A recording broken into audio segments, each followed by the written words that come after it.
শিশির ভিজা রাতের শেষে ডাকে ভোরের পাখি, পূব আকাশে সূর্য ওঠে করে ঝিকিমিকি। শিশির ভিজা রাতের শেষে ডাকে ভোরের পাখি, পূব আকাশে সূর্য হেসে করে ঝিকিমিকি। বুলবুলিরা মধুর সুরে দরুদ পাড়ে, বুলবুলিরা মধুর সুরে দরুদ পাড়ে। বিশ্ব নবী এলো আজি মা আমেনার ঘরে। আল্লাহ নবী হুজুর পাক সাল্লাম তিনি জানিয়ে দিয়েছেন, কিতাব ভিতরে এসেছেন আল্লাহ নবী মুসা আলাইহিস সালাম, আল্লাহ নবী মুসা আলাইহিস সালাম তিনি দেখতে পেলেন ওই ব্যক্তিটা রান্না করছেন। কয়েকখানা তিনি রুটি বানিয়ে নিলেন, কয়েকখানা রুটি বানিয়ে নিয়ে গোশটা ভুনা করলেন। গোশ এবং রুটি একসঙ্গে মিশিয়ে দিলেন, একসঙ্গে মিশিয়ে কুড়ে ঘরের ভিতরে প্রবেশ করলেন। কুড়ে ঘরের ভিতর প্রবেশ করে একটা ব্যক্তি, বৃদ্ধা একটা মহিলা রমণী তিনি শুয়ে আছেন, মৃত্যু শয্যায় সজ্জিত। ওই ব্যক্তিটাকে আল্লাহ নবী মুসা সাল্লাম দেখতে পেলেন। কসাই ব্যক্তিটা ওই ব্যক্তিটাকে উঠালেন, উঠিয়ে বুকের ভিতরে জড়িয়ে নিলেন, বুকের ভিতরে জড়িয়ে নিয়ে মাথাটা কাঁধে রাখলেন। মাথা কাঁধে রেখে ওই গোশের টুকরা রুটির টুকরা ছোট্ট ছোট্ট করে অল্প অল্প করে গালে দিচ্ছেন। বৃদ্ধা ব্যক্তিটা টুকটুক করে তিনি খাচ্ছেন। অবশেষে খাওয়া সমাপ্ত করলেন, খাওয়া শেষ করলেন। আল্লাহ নবী মুসা সাল্লাম দেখছেন ওই ব্যক্তিটা কসাই কাজ করলেন। আবার বাড়ি আসলেন, রুটি বানালেন, গোশত বানালেন, রুটি বানালেন, গোশত রান্না করলেন। বৃদ্ধা ব্যক্তিটাকে কোলের ভিতরে শুইয়ে নিলেন, বুকের ভিতরে শুইয়ে নিলেন, টুকটুক টুকটুক করে খাওয়াতে শুরু করলেন। আল্লাহর বান্দি খাওয়া দাওয়া শেষ করলেন। অবশেষে ওই ব্যক্তি কসাই ব্যক্তি তার কানের কাছে মুখটা নিয়ে কি একটা কথা বললেন। কসাই ব্যক্তি মিসকে মিসকে হেসে ফেললেন। জোরে বলুন নারা তাকবীর। আল্লাহ নবী মুসা সাল্লাম দূর থেকে দেখছেন, কিন্তু কসাই ব্যক্তির কানে কানে বৃদ্ধা মহিলাটা ওই ব্যক্তিটা কি কথা বললেন সেটা তো শুনতে পেলেন না। উনি মিসকে হাসলেন, দেখলেন, আস্তে আস্তে করে গুটি গুটি পায়ে কাছে আসলেন। আল্লাহ নবী মুসা সাল্লাম বললেন, হে ভাই কসাই, আমার একটা কথা আছে, একটুবার বলবেন। আপনি যাকে কোলের ভিতরে জড়িয়ে ধরেছেন, বুকের ভিতরে জড়িয়ে রেখেছেন, ওই ব্যক্তিটা আপনার কে হন? উনি বললেন, এই ব্যক্তিটা পৃথিবীর কোনো মানুষ নয়, পৃথিবীর অন্য কোনো মানুষ নয়। এই মহিলা, এই ব্যক্তিটা, বৃদ্ধাটা আমার আম্মা জান, আমার মা জননী, যিনি আমাকে 10 মাস 10 দিন গর্ভে ধারণ করেছিল।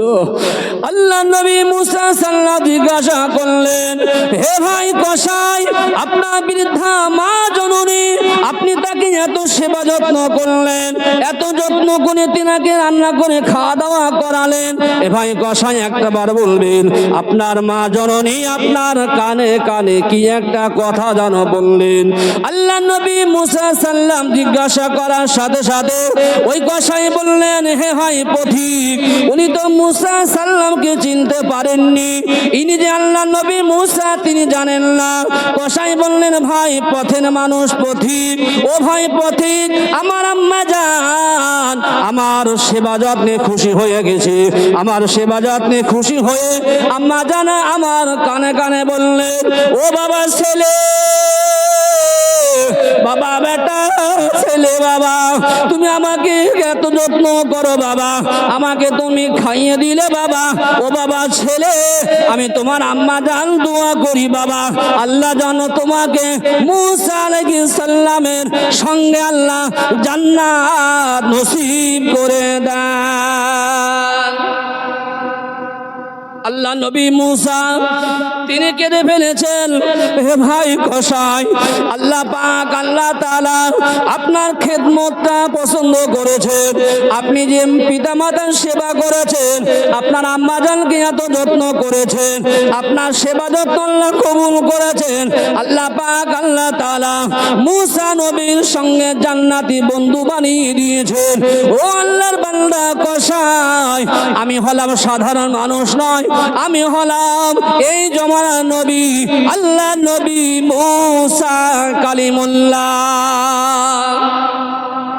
আল্লাহ পাক আমাকে জানিয়ে দিয়েছেন, আল্লাহ পাক আমাকে জানিয়েছেন আমার জান্নাতের ভিতরে আপনি হবেন আমার বন্ধু, জান্নাতের ভিতরে আপনি আমার সাথী বন্ধু হবেন। অন্য অন্য কিতাবে এসেছেন আল্লাহ একজন ওলি বান্দা বাইজিদ বুস্তামি রহমাতুল্লাহ আলাইহি, একজন আল্লাহওয়ালা, একজন আল্লাহর ওলি বান্দা, ওলিদের শিরামণি বাইজিদ বুস্তামি রহমাতুল্লাহ আলাইহি, তিনি আম্মা জান তিনি বৃদ্ধ হয়ে গিয়েছিলেন। বৃদ্ধ হওয়ার কারণতে বাইজিদ বুস্তামি রহমাতুল্লাহ আলাইহি তিনি দেখতে পেলেন আম্মা জান ঘুমের ঘরে ভিতরে বলছেন, বাবা বাইজিদ, ও বাবা বাইজিদ, বাবা এক গিলাস আমাকে পানি পান করিয়ে দাও। জোরে বলুন।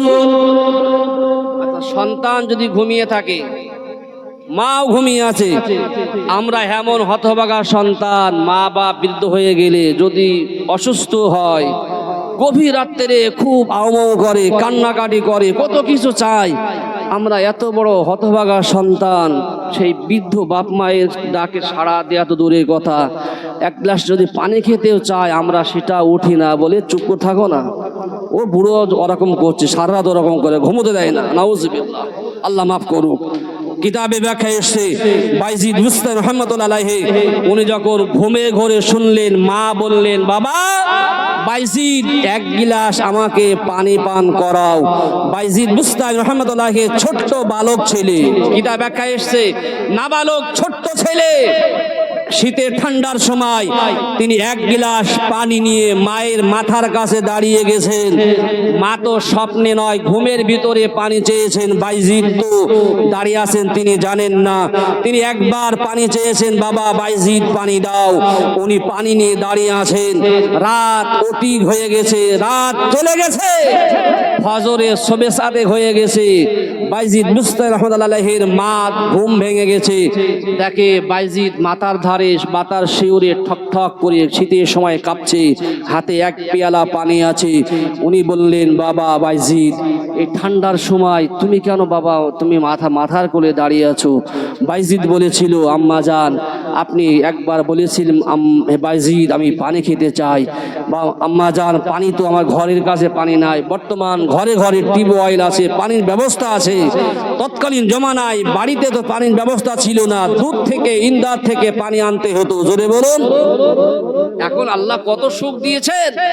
বাইজিদ বুস্তামি রহমাতুল্লাহ আলাইহি বলছেন, আম্মা জান আপনি পানি চেয়েছেন, আমি দৌড়ে দৌড়ে ইন্দার থেকে কূপ থেকে পানি আনতে গেছি, এর ভিতরে অনেক সময় বিলম্ব হয়ে গেছে, দেরি হয়ে গেছে, এসে দেখি আপনি ঘুমিয়ে পড়েছেন। আপনার ঘুমটা আবার নষ্ট করব, ভেঙে যাবে, আপনি আরাম করছেন, আপনার কষ্ট হবে, এই চিন্তা ভাবনা করে আমি পানির গিলাসটা নিয়ে সারা রাত আপনার মাথার শিউরে দাঁড়িয়ে আছি। জোরে বলুন। আল্লাহর ওলি বান্দা বাইজিদ বুস্তামি রহমাতুল্লাহ আলাইহি তিনি কি করলেন না, পানির গিলাসটা নিয়ে দাঁড়িয়ে আছেন। বাইজিদ বুস্তামি রহমাতুল্লাহ আলাইহি তিনি দাঁড়িয়ে আছেন। আম্মা জান ঘুমটা ভেঙে গেছে। আম্মা আল্লাহর কাছে দুটি হাত তুলে দোয়া করলো, ও আমার আল্লাহ পাক, আল্লাহ তাআলা আমার বাইজিদ আমার জন্য যেটা করেছে, ও আল্লাহ পাক আমার ছেলে বাইজিদ আমার জন্য কত কষ্ট করেছে, আল্লাহ পাক আল্লাহ তাআলা আমার বাইজিদকে আল্লাহ ওলিদের খাতায় নাম লিখে দাও। জোরে বলুন সুবহানাল্লাহ। আর জোরে হবে না সুবহানাল্লাহ। ও আল্লাহ পাক আল্লাহ তাআলা আমার বেটা বাইজিদকে ওলি বানিয়ে দাও, ওলি দপ্তরে নামটা লিখে দাও। আল্লাহ পাক কবুল করলেন। বাইজিদ বুস্তামি কেমন আল্লাহর ওলি হলেন, আল্লাহ পাক আল্লাহ তাআলা তিনার মর্যাদাটা কত দিয়েছেন। আল্লাহর ওলি বান্দা বাইজিদ বুস্তামি রহমাতুল্লাহ আলাইহি আল্লাহর একটা জবরদস্ত ওলি, আল্লাহর খাস বান্দা হয়ে গেছেন। একটা দুটো নয়, 12টা বছর ইবাদত বন্দেগী করলেন। 12 বছর ইবাদত বন্দেগী করার পরে উনি একদিন কোথাও সফরে চলছিলেন। সফরে যেতে যেতে আল্লাহর ওলি বান্দা বাইজিদ বুস্তামি একটা গাছের নিচেই আরাম করছেন গরমের সময়। আপনারা বলবেন বট গাছ খুব বড় না ছোট হয়? বট গাছ কি ছোট না বড়? বট গাছ বড়। আচ্ছা, বেল গাছ, বেল বেল ছোট হয়, ফলগুলো বড় হয়। আপনারা ভালো করে ভাববেন, আল্লাহর কি কুদরত দেখেন, আল্লাহর কি মহিমা দেখেন। বিশাল বড় বট গাছ, বিশাল বড় বট গাছ, অনেক এরিয়া নিয়ে বট গাছটা হয়। এত বড় বট গাছের ফল আল্লাহ ছোট্ট ক্ষুদ্র বানিয়েছে। ছোট্ট বেল গাছ, নারকেল গাছ, তাল গাছ, গাছগুলো সরু লম্বা হয়, ফলগুলো মোটা হয়। আপনারা বলেন গরমের সময়, ঝড়ের সময় বেল তলায়, নারকেল গাছের তলায়, আম গাছের তলায় না, বড় বড় ফল যে গাছগুলোই হয় ওই গাছের নিচেই কেউ বিশ্রাম নেবেন। বিশাল ঝড় হচ্ছে, বেলতলায় যাবেন? কেন যাবেন না? বেলতলায় গেলে বেল একটা মাথায় যদি পড়ে আপনার ইন্নালিল্লাহ। আল্লাহর ওলি বান্দা বাইজিদ বুস্তামি রাহমাতুল্লাহ আলাইহি বিরাট একটা বৃক্ষর নিকটে চলে গেলেন, আরাম করছেন, কষ্ট হয়ে গেছেন। আল্লাহ নবী আল্লাহর ওলি বান্দা বাইজিদ বুস্তামি রাহমাতুল্লাহ আলাইহি বটগাছের নিচে আরাম করছেন, ছোট্ট ছোট্ট ফল। তিনি ভাবছেন আল্লাহ এত বড় গাছ, বট গাছ, কয়েক কাটা নিয়ে এরিয়া নিয়ে বসে আছে, তার নিচেই মানুষ আরাম করে গরমের সময়। ফল আল্লাহ ছোট দিয়েছে। হঠাৎ দেখতে পেলেন বাইজিদ বুস্তামির মাথা সোজাসুজি একটা পাখি বসে আছে, পাখিটা পায়খানা করে দিয়েছে। বাইজিদ বুস্তামি রাহমাতুল্লাহ আলাইহির চেহারায় পড়ে গেছে, চেহারাটা পায়খানা লেগে গেছে, ছড়িয়ে গেছে। আল্লাহর ওই বান্দা বাইজিদ বুস্তামি রাগে রাগিন্ন হয়ে বসে পড়লেন। আল্লাহ পাকের সঙ্গে বললেন, আল্লাহ পাক ও রব্বুল আলামিন, আল্লাহ একটা দুটো নয় 12টা বছর ইবাদত করেছি, 12 বছর পরে আমার হাদিয়া কি পায়খানা হলো? আল্লাহ 12 বছর আপনার সাধনা করেছি, জঙ্গলে কাটিয়েছি, এত ইবাদত করেছি, 12 বছর পরে একটা গাছের নিচেই আমি আশ্রয় নিয়েছি, আরাম করছি, আর 12 বছর পরে আমার পায়খানা কি হাদিয়া হলো? আল্লাহর ওলি বান্দা বাইজিদ বুস্তামি রাহমাতুল্লাহ আলাইহি এই কথা ভাবছেন আর মনে মনে দুঃখ করছেন, আমার দোয়া তালি একটাও কি আল্লাহর দরবারে কবুল হয়নি? আল্লাহর দরবারে কি কবুল হয়নি? যেমন করতে করতে বাইজিদ বুস্তামি রাহমাতুল্লাহ আলাইহি কিনা ব্যাখ্যা এসেছে, উনি ওই পাখিটার দিকে একটু কড়া নজরে, ওলিদের থাকে জালালি ফয়েজ, ওলিদের থাকে আল্লাহর ওলি বান্দা যারা হয়, আল্লাহ কোরআনে বলছেন আলা ইন্না আউলি আল্লাহি লা খাউফুন আলাইহিম ওয়া লা হুম ইয়াহজানুন।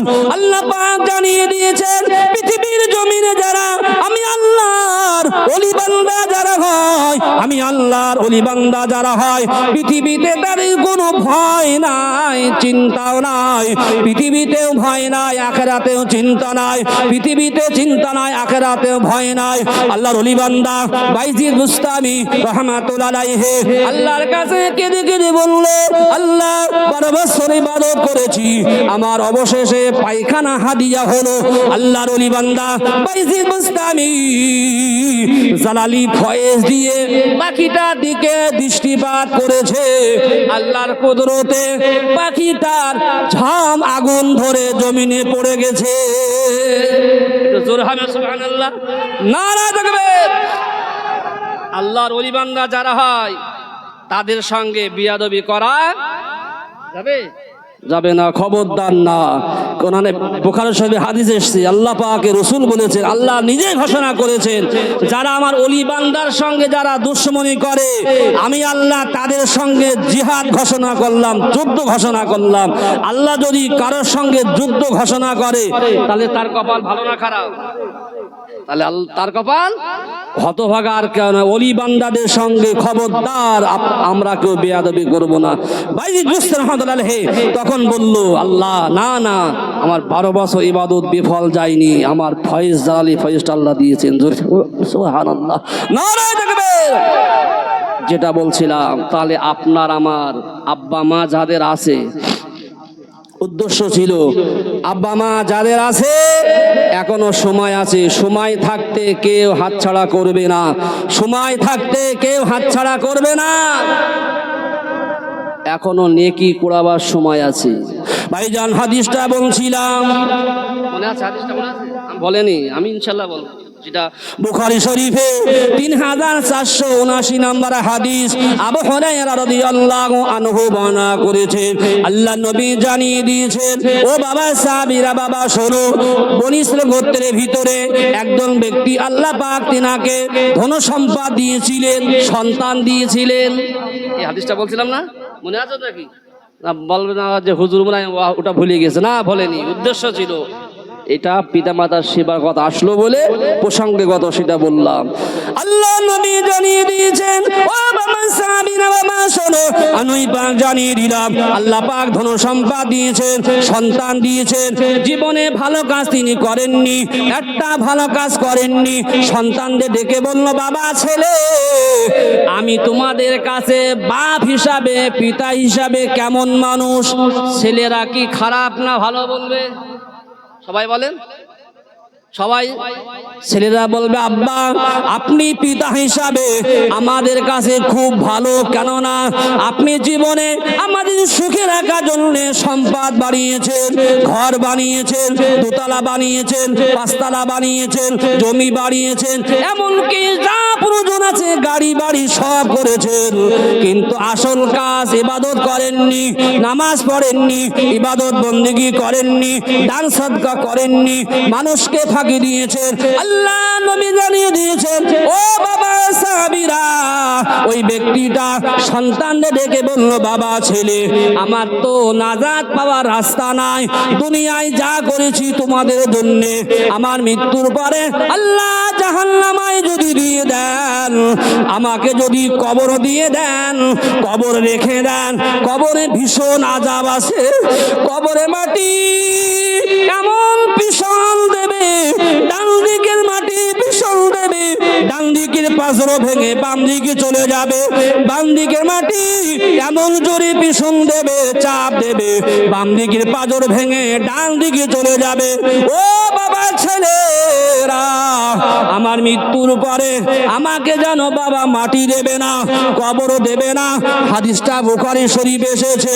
আল্লাহ নবী জানিয়ে দিলেন, ওই ব্যক্তিটা ছেলেদের বলল, বাবা ছেলেরা, আমার মৃত্যুর পরে আমার লাশটাকে কয়েকটা কাঠ জোগাড় করবে, কাঠ জোগাড় করবে, একত্রিত করবে, ওই কাঠে আগুন ধরিয়ে দেবে, দাও দাও দাও দাও দাও দাও করে কাঠ জ্বলবে, ওই সময় আমার লাশটা আগুনে পুড়িয়ে দেবে, হাড় হাড্ডি শেষে যেটা রয়ে যাবে, হাড় হাড্ডি পিষে ছাই বানিয়ে দিয়ে একটা ভাগ হাওয়ায় উড়িয়ে দেবে, একটা ভাগ জমিনে ছড়িয়ে দেবে, একটা ভাগ সাগরের মাঝখানে ফেলে দেবে। আল্লাহর ক্ষমতা হবে না, আমাকে বিচার করবে। বলুন নাউজুবিল্লাহ। জোরে হবে নাউজুবিল্লাহ। নারায়ে তাকবীর। আচ্ছা, ওই ব্যক্তিটা, হাদিসটা এসেছে বুখারী শরীফে, সহিহ সনদের হাদিস, আর যিনি বর্ণনা করছেন সবথেকে বিখ্যাত সাহাবী, সবথেকে পুরুষের ভিতরে বেশি হাদিস মুখস্থ ছিলেন আবু হুরায়রা রাদিয়াল্লাহু আনহু। তিনি বলছেন, রাসূল সাল্লাল্লাহু আলাইহি ওয়াসাল্লাম বলেছেন, তাহলে ওই ব্যক্তি সন্তানদের ডেকে পরামর্শ করে বললেন, আমি পৃথিবীতে তোমাদের জন্য করেছি। এরকম মানুষ আমাদের আছে না? বুড়ো হয়ে গেছে, এখনো সংসার সংসার সংসার, ছেলেরা কি করবে, ছেলেদের কিভাবে টাকা জমবে, ছেলেদের কিভাবে জমি জায়গা বাড়বে, ঘর বাড়ি হবে, কিন্তু নিজের পরিণাম সব চলে যাচ্ছে, আখেরাতে যে কি হবে সে ভাবনা আমার আপনার নাই। হাদিসের ব্যাখ্যা এসে রাসূল সাল্লাল্লাহু আলাইহি ওয়াসাল্লাম বলেছেন, বনী ইসরাঈল গোত্রের ওই ব্যক্তিটা তদরূপ সন্তানদের ডেকে বলল, বাবা আল্লাহর কাছে নাজাত পাওয়ার রাস্তা নাই, আমি শুনেছি কবরে ভীষণ আযাব, মাটি দেওয়ার পরে বাম দিকের মাটি চাপ দেবে, ওহ আল্লাহু আকবার, বাম দিকের পাঁজরো কাটি ভেঙে ডান দিকে চলে যাবে, আর ডান দিকের পাঁজর ভেঙে বাম দিকে যাবে। আমি এত বড় আযাব সহ্য করতে পারবো না। আর আমার যদি 3টে ওসিয়ত পালন করতে পারো, আমাকে পুড়িয়ে ছাই বানিয়ে হাড় হাড্ডি পিষে একটা ভাগ জমিনে ছড়িয়ে দেবে, একটা ভাগ হাওয়ায় উড়িয়ে দেবে, একটা ভাগ নদীতে সাগরে ভাসিয়ে দেবে। হাদিসটা দুটো এসছে, অন্য হাদিস এসছে একটা ভাগ জমিনে ছড়িয়ে দেবে, হাওয়ায় উড়িয়ে দেবে, আর একটা ভাগ সাগরে দেবে। দুটো ভাগের কথা বলেছে। আর কোন হাদিসে 3টে ভাগের কথা বলা হয়েছে। আল্লাহ নবী হুজুর পাক সাল্লাল্লাহু আলাইহি ওয়াসাল্লাম বলছেন, আল্লাহর কি মহিমা, ওই ব্যক্তিটা মারা গেলেন, মারা যাওয়ার পরে সন্তানরা যদি কোন বাপ মা যদি ওসিয়াত করে যায় যে বাবা আমি মারা যাওয়ার পরে আমার এই জায়গাটায় কবর দেবে, ধরে নেন যদি কোনো বাপ মা বলে যায়, ওসিয়াত করে গেলে সন্তানদের যদি শরিয়াত মোতাবেক হয়, শরিয়াত সম্মত যদি হয়, সেটা সন্তানদের আদায় করা ওয়াজিব। জোরে বলুন। যদি কেউ বলে আমি মারা যাওয়ার পরে মসজিদের মধ্যে কবর দেবে, মানা যাবে? সবাই বলে তাহলে শরিয়াত সম্মত হবে। একটা আমার উস্তাদ গল্প করতেন, একজন ব্যক্তি বলছে বাবা দেখো আমার ছেলেটার বিশাল শরীর খারাপ, তাই এক ওঝা বাড়ি গিয়েছে, বলছে বাবা মা তোমার ছেলের শরীর ঠিক হয়ে যাবে যদি তুমি মসজিদ ঘরের ভিতর ঢোল পিটাতে পারো, ঢোল বাজাতে পারো, তোমার ছেলে সুস্থ হয়ে যাবে। ওই বুড়ি মা ভাবছে ছেলে তো সুস্থ করতে হবে, কিন্তু মসজিদে ঢোল বাজাবো কি করে? আচ্ছা আপনারা মুসলমান, আপনাদের মসজিদে আমি যদি এখন ঢোল বাজাতে দেবেন? সবাই বলেন কেউ দেবেন না, কোন মুসলিম দেবে না। তাহলে ষড়যন্ত্র কি? ওই বুড়িমা ইমাম সাহেবের কাছে চলে গেলেন, বললেন হুজুর আমার একটা কথা আছে, আমি একজনের কাছে গিয়েছিলাম, আমার ছেলের শরীর খুব খারাপ, কিন্তু বলেছেন মসজিদে যদি ঢোল বাজানো যায়, এটা যদি আদায় করা যায় আমার ছেলে সুস্থ হয়ে যাবে। হুজুর উপায় একটু বলেন না। হুজুর একটু চুপচাপ থেকে বলছে বুড়িমা ঠিক আছে হবে, আমার 5,000 টাকা দিতে হবে।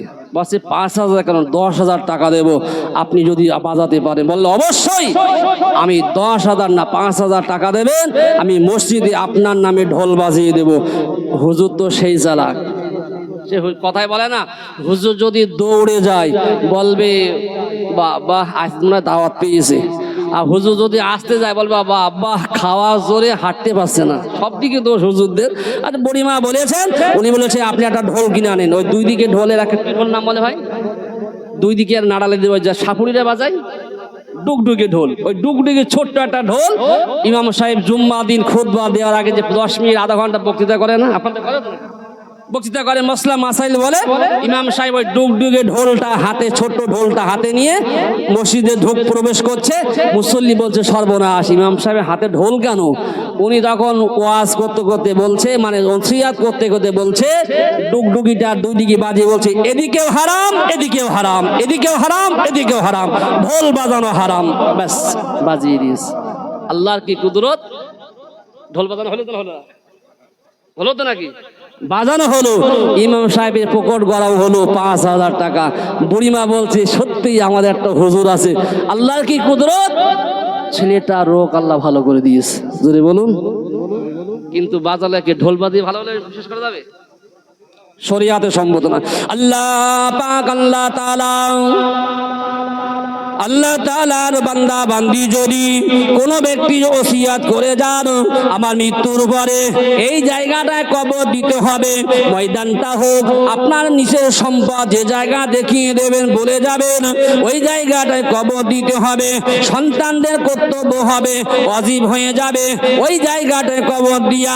আল্লাহ নবী বলছেন বনী ইসরাইল গোত্রের ওই ব্যক্তিটা বলল বাবা আমার মৃত্যুর পরে এইভাবে তৈরি করবে। আল্লাহর কুদরতে দেখা যায় আল্লাহ তাকে মৃত্যু দিলেন। আল্লাহ পাক মৃত্যু দেওয়ার পরে ওই ব্যক্তির সন্তানেরা তাকে পুড়িয়ে ছাই বানালেন, হাড় হাড্ডি পিষে ছাই বানিয়ে দিলেন, 3টে ভাগ করলেন। বুখারী শরীফে 3479 নম্বর হাদিস আবু হুরায়রা রাদিয়াল্লাহু আনহু থেকে বর্ণিত। আল্লাহ নবী বললেন ও বাবা সাবিরা, আল্লাহ আল্লাহ পাক আল্লাহ তাআলা ওই বান্দাটাকে তিনটে ভাগ ছাই বানিয়ে উড়িয়ে দিলেন, একটা ভাগ জমিনে সরিয়ে দিলেন, একটা ভাগ সাগরে নিক্ষেপ করে দিলেন। আল্লাহ পাক ওই ব্যক্তিটার বিচার করবেন বলে ওই ব্যক্তি আল্লাহর ভয় এত ছিল, আল্লাহর ভয় অন্তরে এত ছিল, আল্লাহর আযাবের ভয়, আল্লাহর গজবের ভয়, আল্লাহর কবরের ভয়, আল্লাহ জাহান্নামের ভয় ওই ব্যক্তিটার অন্তরে আল্লাহ দিয়েছিল। আল্লাহর আযাবের ভয়ে ওই ব্যক্তিটা ওসিয়াত করলো, আল্লাহ পাক তাকে জীবিত করলেন। আল্লাহ পাক কিছু করতে গেলে আল্লাহর কোনো কারিগর লাগে না, আল্লাহর কোনো লেবার লাগে না, আল্লাহর কোনো কিছুই লাগে না। আল্লাহ শুধু বলবেন কুন ফায়াকুন, কুন ফায়াকুন, হও, সঙ্গে সঙ্গে হয়ে যাবে। আল্লাহ পাক আল্লাহ তাআলা জমিনকে বলে দিলেন, হে জমিন, আমার অমুক বান্দার ছাই তোমার ভিতরে যা ছড়িয়ে দিয়েছে এখনই তৈরি করে দাও, একত্রিত করে দাও। আল্লাহ জমিন আল্লাহর কুদরতে আল্লাহর হুকুমে ছাইগুলো একত্রিত করে দিল। হাওয়াকে আদেশ করলো, হে হাওয়া, আমি আল্লাহ জানিয়ে দিলাম আমার অমুক বান্দার ছাই তোমার ভিতরে যা ছড়িয়ে দিয়েছে একত্রিত করে দাও। সাগরকে বলল, হে সাগর নদী, আমার আর অমুক বান্দা ছাইটা তোমার ভিতরে যা ছড়িয়ে দিয়েছে একত্রিত করে দাও। আল্লাহ পাক কুন ফায়াকুন বললেন, বান্দা কাটামো শরীর তৈরি হয়ে গেলেন। জোরে বলুন, জোর হবে সুবহানাল্লাহ। আল্লাহর বান্দা দাঁড়িয়ে যাবে, আল্লাহর বান্দা থরথর থরথর কাঁপতে থাকবে। আল্লাহ বলবে, আমার বান্দা, আমি আল্লাহ এমন ক্ষমতাবান, ইন্নাল্লাহা আলা কুল্লি শাইইন কাদির, সমস্ত ক্ষমতার মালিক আমি আল্লাহ। জোরে বলুন, ও আমার বান্দা, পৃথিবীতে এমন কেন কাজ করেছিলে, এই কাজ কেন করতে বলেছিলে? আল্লাহর বান্দা থরথর করে কেঁপে বলবে, আল্লাহ আপনার ভয় অন্তর ছিল, আপনার খৌফ অন্তর ছিল। ও আমার আল্লাহ, পৃথিবীর জিন্দেগিতে আপনার জন্য কিছুই করতে পারি নাই, আপনার ভয় আমার লেগেছিল, আপনার ভয় অন্তরে ছিল। আমি ভেবেছিলাম এই কাজ করলে আপনি আমাকে একত্রিত করতে পারবেন না, আমার হিসাবও হবে না, আমি নাজাত পেয়ে যাব। না না আল্লাহ, আপনি তো আমার একত্রিত করে দিয়েছেন, একত্র করেছেন। আল্লাহ আমার ক্ষমা পাওয়ার যোগ্য নাই, আল্লাহ আমাকে ক্ষমা পাওয়ার রাস্তা নাই। আল্লাহ বলবে, বান্দা না না না, আমার ভয় যখন অন্তরে ছিল, আমি আল্লাহ তোমাকে ক্ষমা করে আমার জান্নাত নসিব করে দিলাম। জোরে হবে সুবহানাল্লাহ, নারা তাকবীর, দরুদ শরীফ, আল্লাহুম্মা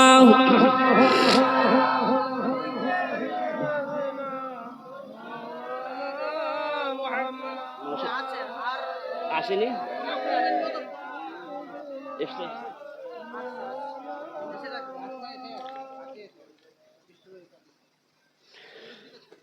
আকাশেরি তারাগুলি ঝিলমিলি ঝিলমিলি জ্বলছে, ডালে ডালে ফুল গোলে সরাব দুলছে। আকাশেরি তারাগুলি ঝিলমিলি ঝিলমিলি জ্বলছে, ডালে ডালে ফুল গোলে সরাব দুলছে।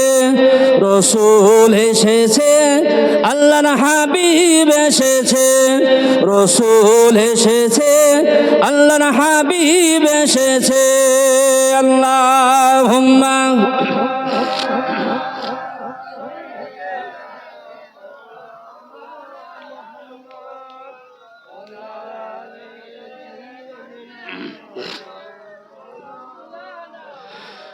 আরব দেশে কাবার পাশে মানবের সেরা মানব এসেছে। নারা তাকবীর, নারা তাকবীর। আরব দেশে কাবার পাশে মানবের সেরা মানব এসেছে। আমিনার কোলে চন্দ্র দোলে, ডালে ডালে পাখিরা গান ধরেছে। হুজুর এসেছে, হাবিব এসেছে, হুজুর এসেছে, হাবিব এসেছে। আল্লাহুম্মা